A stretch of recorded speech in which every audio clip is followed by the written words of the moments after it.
السلام عليكم. ازيكم عاملين ايه؟ وحشتوني. النهارده هنعمل مع بعض فول، تجهيزه من تجهيزات رمضان. طبعا الفول احنا ما نقدرش نستغنى عنه ابدا في رمضان. معانا المكونات بتاعتنا. الفول بتاعنا نقعينه من امبارح. بصوا الحبايه شكلها عامل ازاي اهو. ومعانا بصل وطماطم، ومعانا عدس اصفر، ومعانا توم. هنجيب الدماسه بتاعتنا الحلوه دي اهو، هنحط فيها الفول. بصوا انا معايا تقريبا ربع فول. علشان انا ما بحبش اعمل كميات وتقعد عندي في التلاجة، فاحنا دايما بنعمل ويخلص اعمل جديد، بس بحب اعمله في البيت. دايما لما ندور نجيب الحباية اللي هي الحمراء، بلاش نجيب الحباية الكبيرة. عندنا بقى البصل والطماطم قطعناها كده مكعبات، والبصل برضو. عندنا هنا فنجان عدس، واخر حاجه الثوم. وبحب الثوم يبقى مفروم عشان يشتغل بسرعه مع العدس. نجيب المكونات بتاعتنا دي كلها كده ونحط عليها الميه لما تغطيه. تعالوا بقى نحطه على النار ونشوف هنعمل ايه. حطينا الفول بتاعنا على النار زي ما انتم شايفين.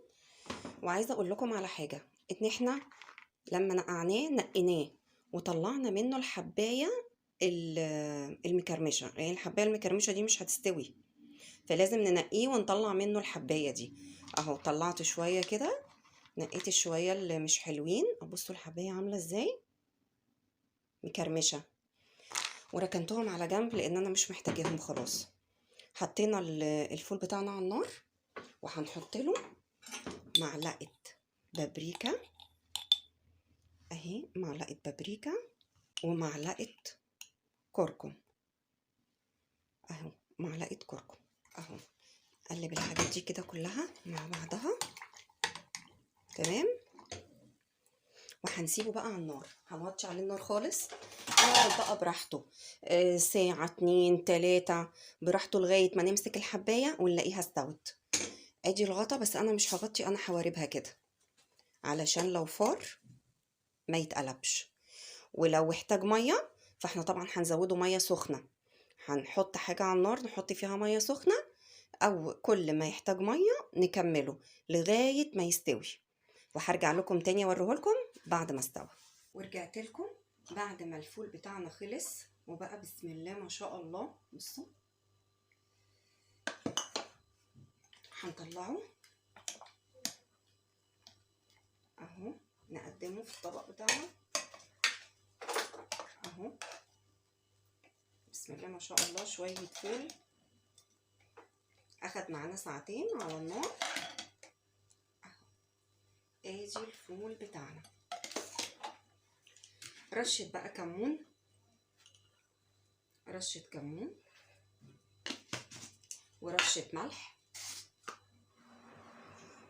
عايزين بقى نهرسه، عايزين ناكله بحاله، فبراحتكم خالص. عصرة ليمون